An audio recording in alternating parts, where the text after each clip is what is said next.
Hello everyone, myself Sunil Pawar from New Catholic Mission High Secondary School, Jhabwa. Today we are again going to start our new session of Biology of class 11th. As you know that we are continuing chapter 2, okay. We already finished 3 part of this one thing along with the 2 phylum, that is the phylum Monera and phylum Protista.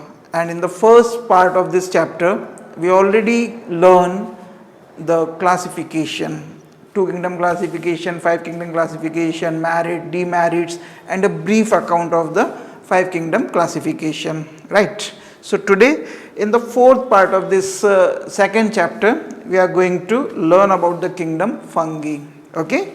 So in general, if we talk about the fungi, then fungi are eukaryotic organism that includes microorganisms such as yeast, molds and mushrooms, and these organisms are classified under kingdom fungi.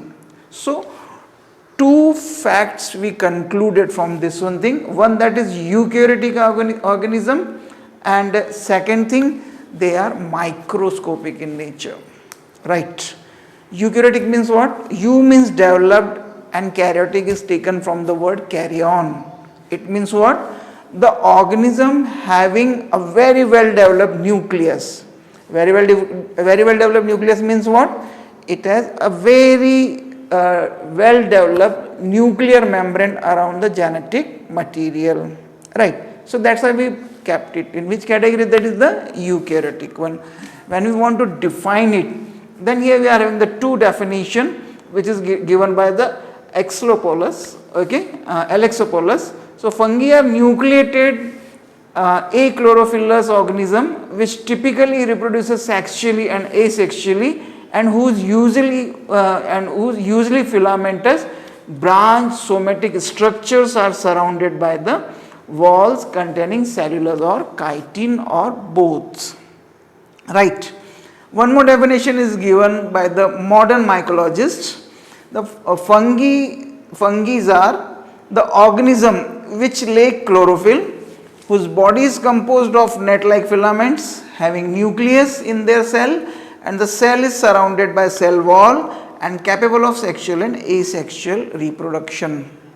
So from these 2 definition, we come to conclude few facts. One fact is that these are nucleated structure. Okay, later we will come to discuss that it may be uninucleated or multinucleated. Multinucleated means what? When a single cell containing more than 2 nuclei, then it is called as multinucleated. So these examples are found in this one thing. Second is achlorophyllous. Achlorophyllous means what? There is absence of chlorophyll. Okay, if there is absence of chlorophyll, it means they are unable to produce their own food. They cannot be perform photosynthesis, that means they are heterotrophs. They are unable to produce their own food, right. Then next one thing, they can reproduce both sexually as well as asexually, and specifically they are filamentous in nature. Their body is basically like a filament, okay. Sometimes it may be branched or not branched in nature.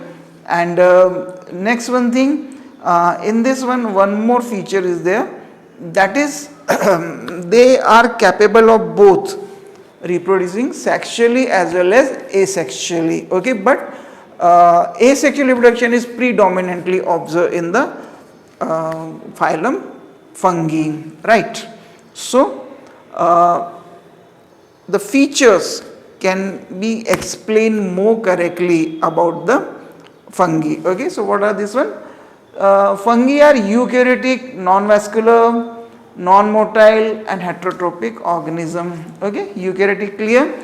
Non-vascular means what? No vascular tissue, that means xylem and phloem is totally absent, okay. Non-motile, that means basically they don't have any flagella or cilia for the locomotion in their sporophytic phase, okay. Next one thing, they are heterotrophic organism, so they are unable to produce their own food, but they depends on the other. So remember, eukaryotic, non-vascular, non-motile and heterotrophic organism. Then they may be unicellular or filamentous, and this filament is called as hyphae. Hyphae is actually a plural form of this word, okay, and the hypha is the singular. The network of hyphae is called as mycelium. Okay, have you saw the black bread mold?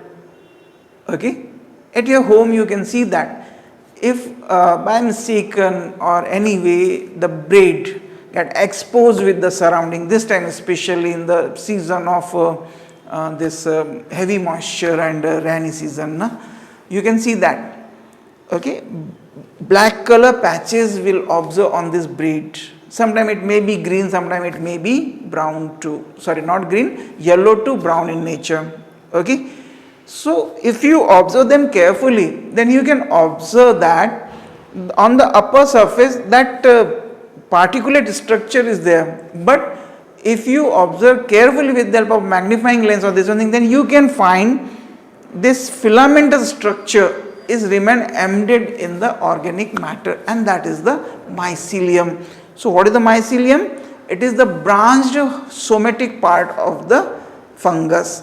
It is the internate of the hyphae which is present in the organic matter, and this hyphae may be septate or aseptate. One more special feature which you can see here, it may be septate or aseptate. Septa means what? The wall of separation. So it may be present or it may not be present. When it is absent, then it will be a long multicellular just a rod like structure which is not having the separation, okay.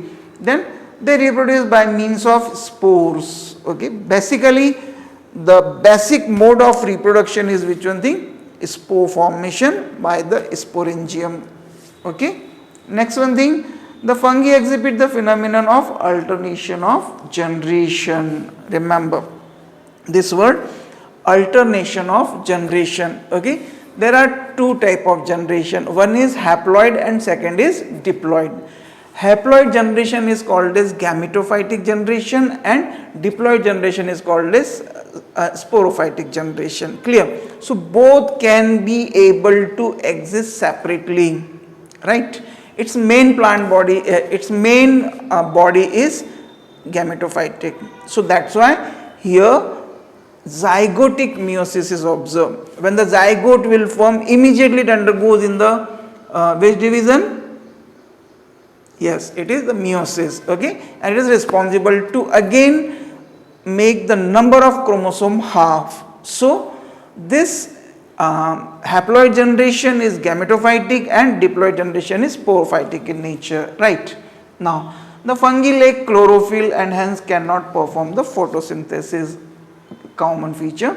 The fungi store their food in the form of glycogen and oil droplets. Remember this fact, okay. Basically they are consisting store food but in the form of glycogen and oil droplets, clear. And biosynthesis of chitin occurs in fungi, and this chitin is the main part of the cell wall which helps them to protect in the unfavorable conditions also, clear. The nuclei of the fungi are very small. It may be uninucleated, binucleated or multinucleated. As we discussed earlier, a single cell may consist single nuclei, two nuclei or more than two nuclei. Uninucleated means single nucleus. Binucleated means two nuclei are there, and multinucleated means more than two nuclei are there, okay. Then the fungi have no embryonic stage and they develop from the spores, okay. As I told you, in the sporangium, okay, it immediately undergoes in the meiotic division and form the haploid spores, okay. So there is no such diploid zygotic phase will continue its embryonic development, so no formation of embryo, okay. Now then basically the mode of reproduction is sexual or asexual, both present there. Some fungi are parasitic and can infect the host. Remember they are basically saprophytic, but some of them may be parasitic in nature. You know about the fungal infection, okay, and this is the good example of this parasitic nature of nutrition, clear. The fungi produce chemicals called pheromones, which leads to sexual reproduction in fungi. Actually, this pheromones is actually a special category of the chemicals which is responsible to initiate or motivate some activities. Clear? And basically these mushrooms and molds and yeast are very well in the common examples of this kingdom fungi, right? So these are the basic feature by which we can easily learn about their basic nature. Now, after this one thing, we are going to learn the structure of fungi, mainly the saline features included in the structure of fungi. So what are this one thing? Basically, almost all the fungi have a filamentous structure except the yeast cell, because yeast is the unicellular structure and in general it is either oval shape or spherical in nature, okay, while most of them are filamentous. Then fungi consist of long thread-like structure known as hyphae, and as you know that hyphae is the plural one and hypha is the singular one, and this hyphae together form a mesh-like structure called mycelium when they are interconnected, and they form a network-like structure that is called as mycelium. Aseptate fungi are multinucleated. In such condition, hyphae are called as cynocytic hyphae. Remember this term, cynocytic, okay? It is a single hyphae which is multinucleated and aseptate in nature. Then we call this hyphae as a cynocytic hyphae, okay? Now, then the fungi possess a cell wall which is made up of chitin and polysaccharides, okay? Now the cell wall comprises protoplast, which is differentiated into other cell parts such as the cell membrane, cytoplasm, cell organelles and the nuclei. All organelles are membrane bonded in nature. Remember this fact, right? Now, the nucleus is dense, clear with chromatin threads, and the nucleus is surrounded by a nuclear membrane. As we discussed earlier, these are eukaryotic in nature. It means they have very well developed nuclei and membrane bonded structures are there. Okay, so if you observe this diagram, then you can see that a very well developed cell wall is there, which is followed by the cell membrane. Okay, and here you can see that these septas are there. Okay, but in this septas you can see that the pores are present. Clear? And these pores are responsible to interconnect the adjacent cells with each other, which is helpful for the intercellular transportation. Remember this fact. Clear? Now then here you can also see that a very well developed nucleus is there, mitochondria is there, vacuoles are there, okay, and you can see this both two type of endoplasmic reticulum. Which two type? Right, one is SER and second is RER, smooth endoplasmic reticulum, and second is rough endoplasmic reticulum. What is the reason behind this rough nature? Right, ribosomes are present on the outer surface or the membrane of this endoplasmic reticulum. Clear? Then along with this one thing, ribosomes are there, they are of 80 and 90s, okay, and you can see that this vesicle like structures are also present, which is responsible for extension. Anterior extension is there, okay, and you can see that these droplets are there, which is in the form of the glycogen or the oil droplets. Okay, so this is a typical fungal cell or hyphae which is able to explain this one thing. Okay, it may be branch or it may be single structure, right? Now we are moving forward to classify the fungi. Okay, these fungi are basically classified on the basis of their mode of nutrition, and second, that is on the basis of their spore formation. Okay, so first we are taking the classification on the basis of the mode of nutrition. Clear? Basically on the basis of nutrition it may be saprophytic, it may be parasitic, or it may be symbiotic. Okay, I think so you all are well aware of these three terms. Okay, saprophytic means what? Saprose means decay, okay, or spoil. That means what? These organisms actually depends on the decaying organic matter to obtain their nutrition. They are not holozoic in nature. So basically they are heterotrophic in nature. Okay. Parasitic means what? In this one also they are heterotrophic and they obtain their food from the other. But remember, it is from the living host. This is the important feature. Okay. Then one more, that is the symbiotic. Symbiotic means what? Symbiosis. Sym means together and bios means life. Okay. It is a kind of association of two or more than two organisms, okay, which is fruitful for both of them. It means what? This association is actually mutually in nature and both are helpful for maintaining their survival. Individually they cannot survive. Okay, we will learn further here in this one. Clear? Again come to the saprophytic one. The examples are very good in nature, like the rhizopus, okay, the common fungus, okay, then the penicillium and the aspergillus and this all one. This saprophytes is again are of two types. One is obligate and second is facultative saprophytes. Okay, what is the meaning of obligate saprophytes? The category of the fungi which throughout the life remains saprophytic in nature. They cannot obtain their food except then this mode of nutrition, okay, saprophytic, then it is called as saprophytic, obligate saprophytes. Okay, and second the facultative saprophytes. Okay, so basically they are parasitic, that means they used to obtain their food from the living host. Okay, but when this host will die, then from its decaying body or from its dead body, okay, they will receive their nutrition in the form of saprophytic mode of nutrition. So this is the facultative, that means which can obtain this nutrition in both the two mode of nutrition. Clear? Then the parasites, similarly again obligate and facultative. Obligate means which is truly parasite.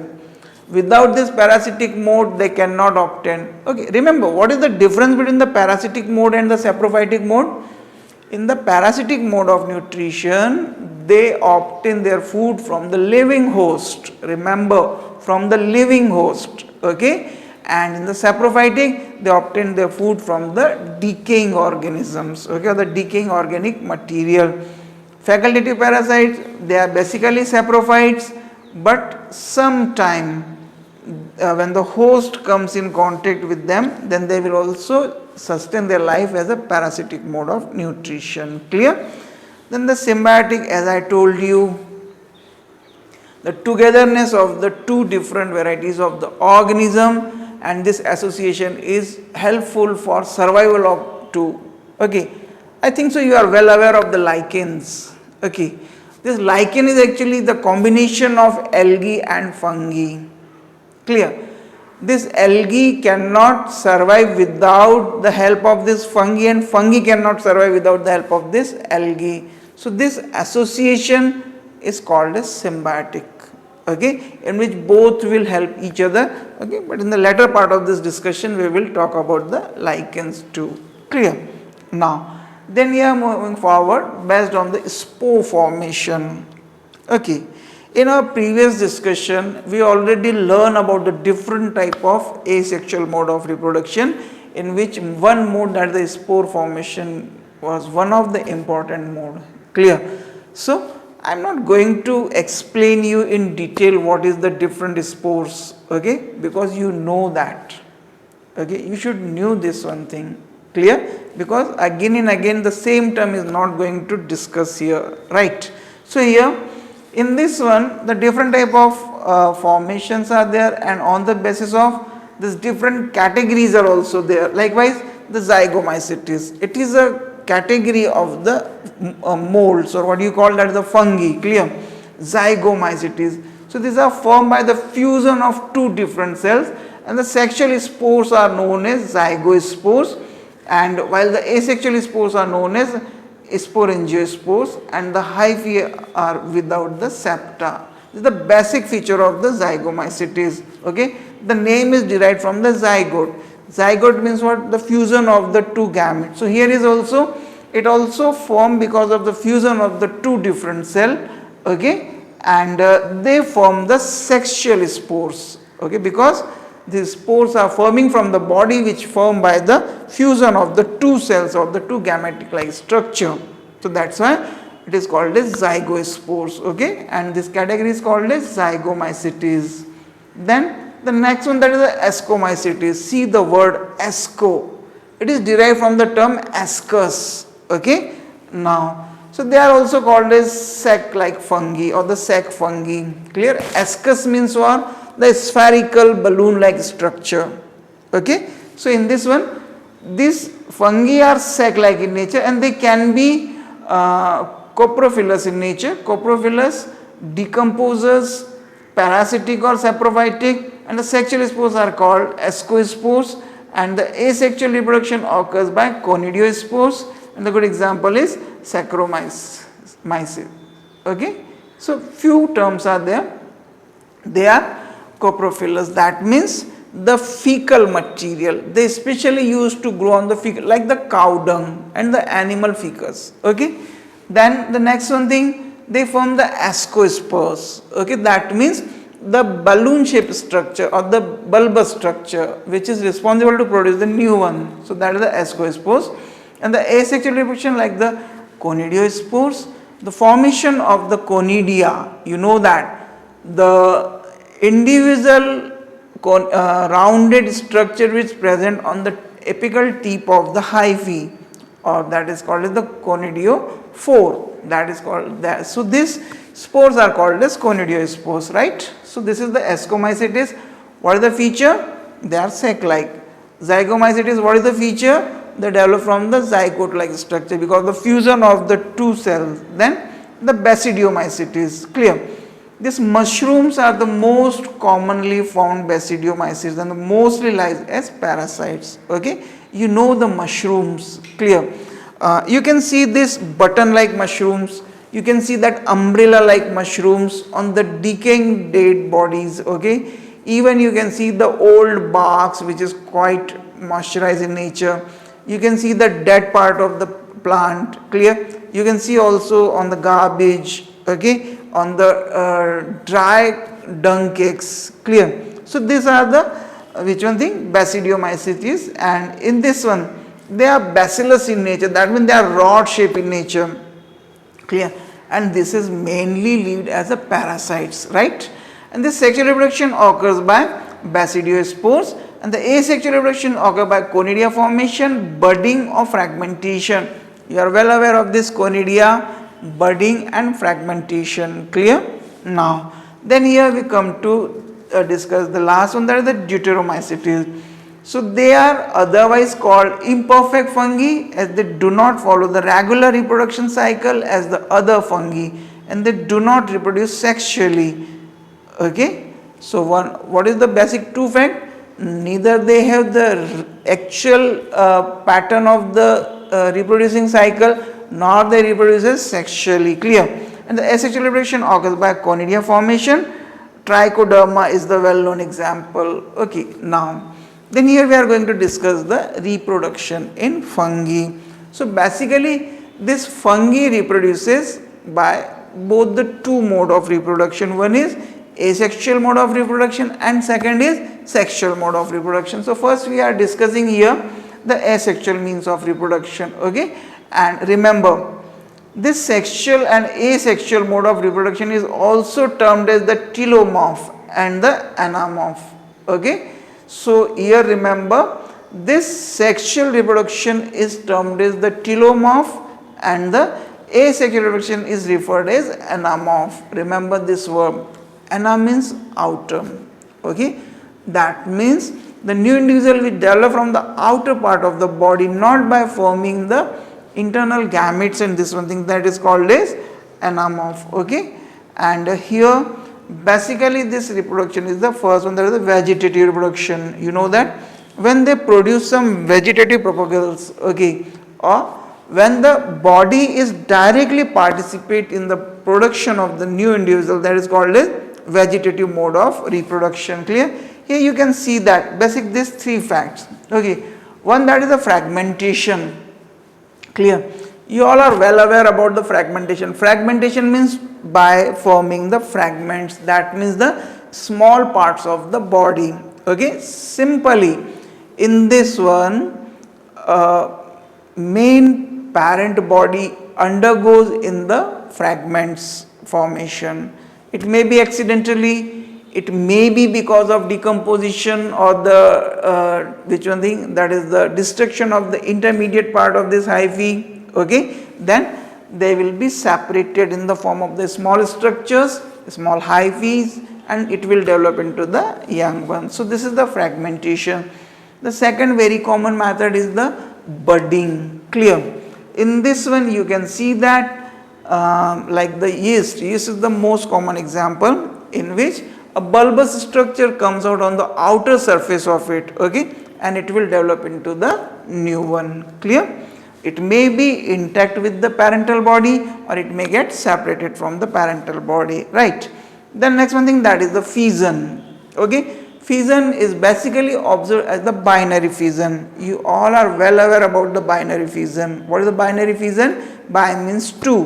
When with the help of a fissure or a furrow, the main body is divided into two. Okay, and the nuclear division is depend on the complexity of it. Okay, so here the amitotic or mitotic nuclear division is there, which is responsible to divide them. Clear? Now then, here we are going to discuss the asexual mode of reproduction. Clear? If you observe this asexual mode of reproduction, then basically here by the conidia formation. Clear? You can see that this is the conidia formation. Okay, what you observe here? In the this hyphae who is responsible to produce the conidia is called as conidiophore. Okay, its apical most part, by forming that constriction, okay, they form the small conidias. Okay, and this conidia or oidia which form on the outer surface is finally responsible to release out, and they are like the finger like projection on the outer surface in the different hyphae. Clear? So this is the conidia formation. Clear? Now then here we come to discuss the zoo by the zoospores. Okay, when this term zoo is attached anywhere, then surely it is motile or locomotor in nature. So when how these spores are different? These spores are motile in nature. Okay, so what you observe? This sporangium is there. Okay, what is the sporangium? The apical most form of this sporangia 4, okay, is developed in the form of a bulbous structure, that is called a sporangium, and because it is responsible to produce the motile spores, that's why the sporangium is called as zoosporangium, and after bursting it will produce the spores which is having flagellas. Okay, that's why it is called as zoosporangium. Clear? By aplonospores, the spores form in the special sporangium. This is the non-flagellated in nature, and this aplonospores means what? The specific type of sporangium which is specially formed to protect them from the unfavorable condition, okay, and on the outer part of it. Clear? Then by the sporangiospores. Clear? In these are non-motile spores produced inside the sporangia. Like the good example is the rhizophore. Okay, you can see this example. This is a good example of rhizophore. Okay, in which this mycelias get projected apically. Okay, and this apical projection comes out in the form of a hyphae or the thread-like structure, which is called as, because it is going to produce one thing, sporangium, so that's why this thread is called a sporangiophore. Okay, then its apical most part become bulbous in nature. Okay, it develops some connective supply. Okay, in the apical most part, the nucleus undergoes in the repeated mitotic division. It's surrounded by small part of the cytoplasm. It covered by the cell wall, and this units which is spherical in nature is called as spores. Okay, so this is the most common method of this asexual mode of reproduction. Clear? And one more, that is the by conidia formation. We already learned that what is the conidia and how it produces. Now Then here we come to discuss the sexual reproduction. Clear? So with the accession of the deuteromycotina, or what we call the deuteromycetes, clear, it is also called the disease. Okay, and this fusion is in the form of the plasma, that's why it is called as the plasmogamy. So this is the first part of the sexual reproduction, fusion of two protoplasmic content, it is called as plasmogamy. Second, the karyogamy, right. This word is taken from the karyon. Karyon means which one thing? Nucleus, and gamous means togetherness, okay, or the marriage. So what happened? The fusion of the two nuclei, okay, and then third one, that is the meiosis. As you know that the main body is haploid in nature, so that's why here this zygotic meiosis is there. That means which division? The reductional division. Who is responsible to reduce the number of chromosome again, and from diploid it turns into the haploid one. Clear? So what do you observe? The first three phases. First one, that is the plasmogamy, the fusion of the protoplasm. Second, karyogamy, the fusion of the two nuclei which is present in this two separate plasma. And third one, that is the meiosis, okay, which is responsible to reduce the number of the zygotic structure, right? Now, so sorry. So these three events are responsible for the arrival of these three mycelial phases. One, that is the haplophase. Okay. So as a result of meiosis, the haploid or haplophase mycelium is formed. You know that haplontic, diplontic, diplohaplontic mode of life cycle. So here the haplontic mode of life cycle, in which the haploid cell will produce, then the dikaryotic phase or the diplontic phase. The plasmogamy result in the formation of dikaryotic mycelium. That means the fusion of the two haploid gametes will responsible to store the diploid condition. Okay, and finally the diplophase. As a result of the karyogamy, the diplophase mycelium is formed and it is responsible to give birth to the diploid structure. Then the types of sexual reproduction, these are follows the which I think that is the planogametic in nature. Remember, in the different varieties of the fungi, the different type of fusion is there. The first one, that is the planogametic in nature. In this one, what happened? The two hyphae come close, or their anterior most part just become like a sporangium, okay, or gametangium in nature. The right word which we can use, that is the gametangium, clear, antheridium and archegonium, clear, and both will produce the gametic structure, okay, and only gametes will fuses, not the whole body will fuses. That's why it is called as which one thing? Planogametic in nature. Second is the copulation, okay. In this copulation, what happened? One hyphae will form a projecting structure, a penetrating structure, okay, which is responsible to insert it in the next one. So one who produces this projecting structure is called as the male hyphae, and second who receives is called as the female hyphae, okay. So it is just like the process of copulation, that's why we call it the copulating fusion. Then the gametangial contact, clear. In this one, what happened? The two hyphae comes parallel to each other, okay, and then later they will form which one thing? What you say, that is the conjugational tube-like structure, okay, and who is responsible to fuses? Then the spermatization and the which one thing? Somatogamy. Spermatization means what? In this one hyphae will produce the motile gametes, which is like the sperm who can travel, and with the help of some agency, mostly the water, okay, it carries to the female rotary organ, we call it here the archegonium, and where it will fuses and form the zygotic structure and the somatogamy. The last one, in which what happened? This somatic body directly fuses with each other to form the new structure. So that's why it is called as somatogamy, okay. Now then, here we are talking about the uses of fungi, okay. So fungi are very useful for us, okay, just like that first one, that is the recycling the matter.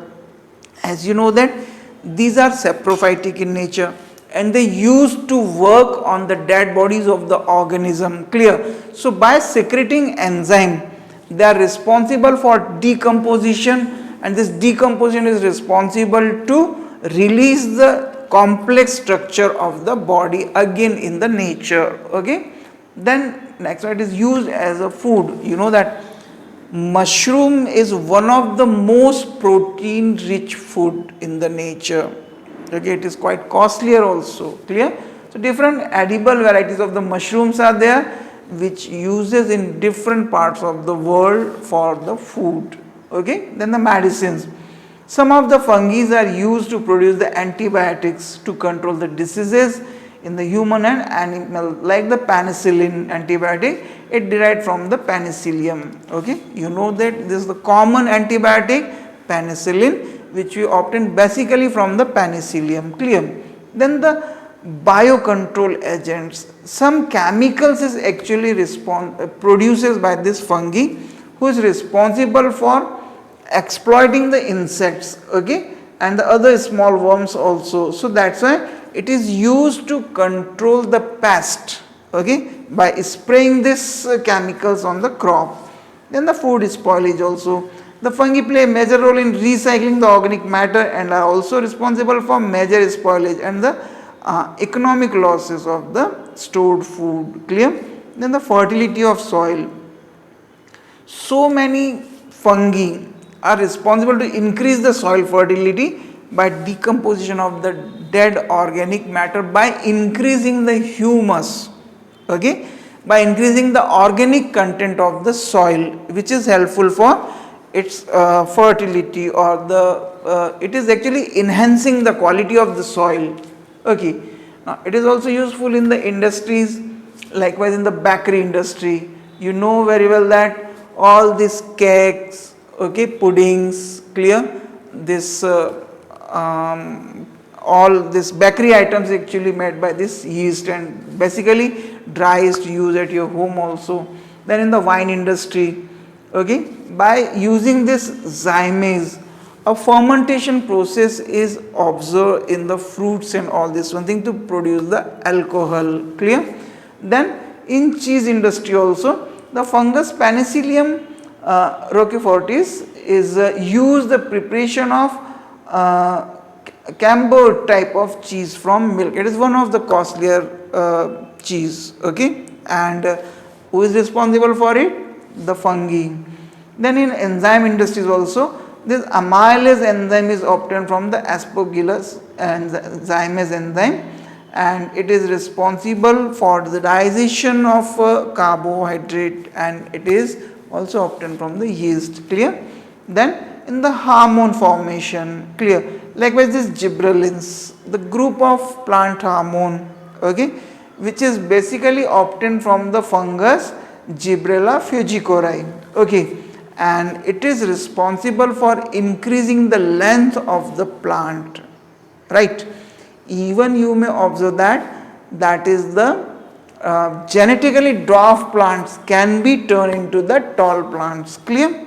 Now then in chemical industries, so many fungal industries are there which is used to production of the various types of the acid like citric acid, okay, produced by Aspergillus niger, gluconic acid obtained from the Penicillium purpuronium, and the fumaric acid is also obtained from the same one. So this way you can see that they all have a great importance in the industries, clear. Now, so next we are going to discuss one more topic, that is the lichens, clear. As you know that, what is the lichen? Yes, tell me. Right. In the previous part of this discussion, we already learned lichen is nothing special. It is just an association of the algae and the fungi. Clear? It is a permanent association. Both cannot live separately, individually. But when they are in the association of each other, then they are mutually helpful for survival of each other.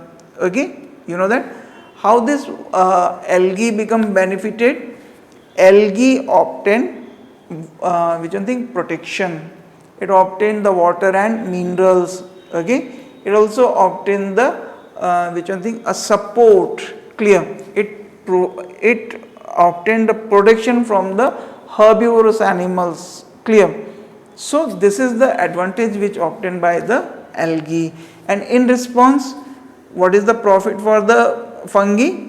Fungi receive the food. That is the most important one. Clear? So this fungus receive the food and they are continuing their life cycle. So here this lichens can be divided into three categories: crustose lichen, foliose lichen and the fructose lichen. Clear?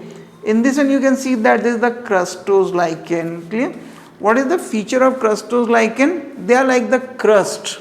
Okay, they form a very hard and the particulate structure on the outer surface of any medium. Clear? So that's why it is termed as the crustose lichen, granular crust actually on the rocks and the bark, and they are mainly responsible for the formation of the soil, and even they are responsible for causing harm to the monuments too and the statues too. Clear? Then the foliose lichen, okay, when it become like a thallus, clear, and they become leafy in nature, then it is called as foliose lichen, right? Then next one is the fructose lichen.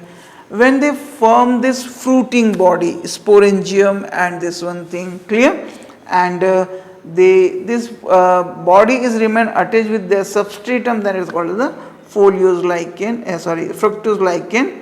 And one more is there, that is the thallus like in nature. When they form a flat body like structure, then this is the thallus one in nature. Okay, so this is the types of lichen. Now here we are going to discuss the economic importance of the lichen. First of all, as a food, right?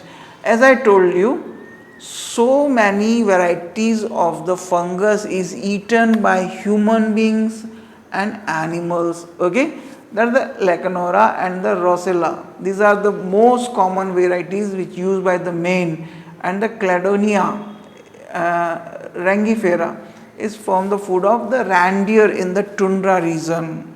Okay, in the most typical condition where you find these reindeers, so they used to eat this one thing. Okay, then ecological value, this lichens eat the rocks and through the both chemical and physical action, and thereafter the plant like mosses and grasses come in succession and utilize the first soil formation by lichen, so are called soil builders. Okay, because on this dead surfaces or this non-living surfaces like the rocks and this one thing, when they grow, you heard about the patthar chatta, okay, yeah, what do you call that is the patthar phool. Okay, it grows on the surface of the rock, and by releasing some chemicals is used to erode the outermost surface of the rock.